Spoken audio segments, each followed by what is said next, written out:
Following in the footsteps of last year's Hogwarts classroom trunk, this year we have the Quidditch trunk. While at first I was kind of ready just to dismiss this set entirely, I found that there's a bit more than meets the eye here, so let's take a closer look.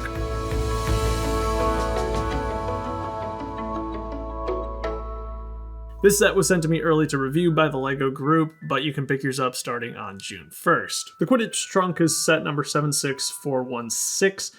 It is 599 pieces and retails here in the US for $67.99. In pretty much every region it has some sort of weird price like that. If you haven't seen the other Harry Potter set like this one before, the gimmick here is that everything you see here and more, there's even more stuff off to the side, can fold up and fit inside or attach to the outside of this trunk. It's great for carrying around with you wherever you go, and you can have this little playset with you all the time. It's a really fun idea, and the fact that it's all made from relatively standard LEGO bricks without some sort of special case is absolutely fantastic as a lover of LEGO. Now, this set in particular stirred up some hype because we got, finally, for the first time, a full set of Quidditch players, one representing each house. And these figures are special too because they're rather deluxe compared to what we usually get. These guys get hoods and the nice soft fabric capes. The figures represented here are Harry Potter, Draco Malfoy,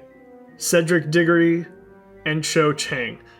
And in addition to that, much like the other Harry Potter trunk set release, you get a plethora of bonus heads and hair pieces, which is super fun. So you can make your Quidditch team out to be anyone you want them to be. Now, I'm not much of a minifigure expert myself, and I don't know if any of these in particular are new, but I can say that they all have double-sided faces too, so that's pretty sweet. If you don't have a set like the last trunk or the much maligned football table, you're probably going to get something new if you purchase this set. In addition to all these great figure parts, there is all sorts of accessories too, including a broomstick for each of the 4 players, some bats to beat off bludgers, and of course a full set of Quidditch balls. And if I'm not mistaken, this is the first time the Quaffle has finally appeared in dark red. So that's great to see. You also get a trophy and this thingy, which will make more sense later on. Oh, and this thingy. And wait, I'm missing stuff. And also disc representations of all the balls. I just will make a quick note of it. It's interesting to see that LEGO does not seem to be going forth with the new broomstick design they came up with last summer and have resorted to the classic Belleville broomstick. I think honestly that's the right choice. There's just more detail here, even though it was nice to get that new piece. Perhaps we'll see it turn out from time to time still. When it comes to the case itself, it's very nicely decorated, though I must admit a lot of that detail on the sides is accomplished with stickers, go figure. Same with the banners here too. Those are lovely double-sided stickers, lots of fun.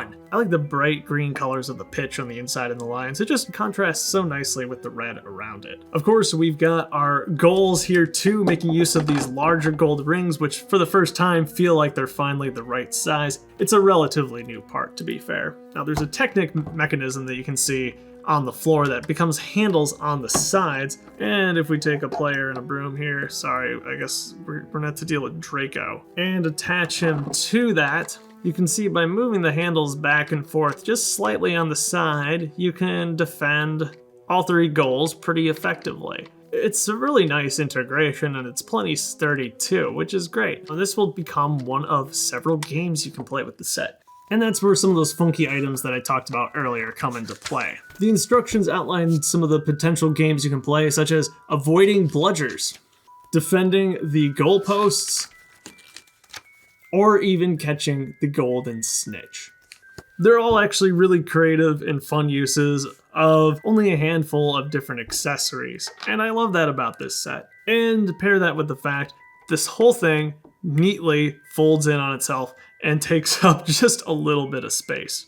But yeah, the thing packages up quite neatly. Yeah, it's a pity that the goalpost can't fit in, but I'm honestly still pretty impressed. It's even closed up around the back thanks to that accessory wall. You'll notice too, there's still plenty of stickers on the top, but it makes for nice detailing, and it's very nicely smoothed out. There's the suggestion of a lock, but the only thing really holding this in place is some ball joints that keep it closed together. While the price on this one is a bit on the high end, I think that this does make up for some of it. It's definitely a better deal than that foosball table was ever going to be. It's not exactly the Quidditch battle pack I was hoping for with all 4 minifigures for $15, but They added something special and very memorable here. I think the designer should be commended for that. But anyway, I'm curious to hear what you think of this set. Did you end up purchasing that first Hogwarts trunk?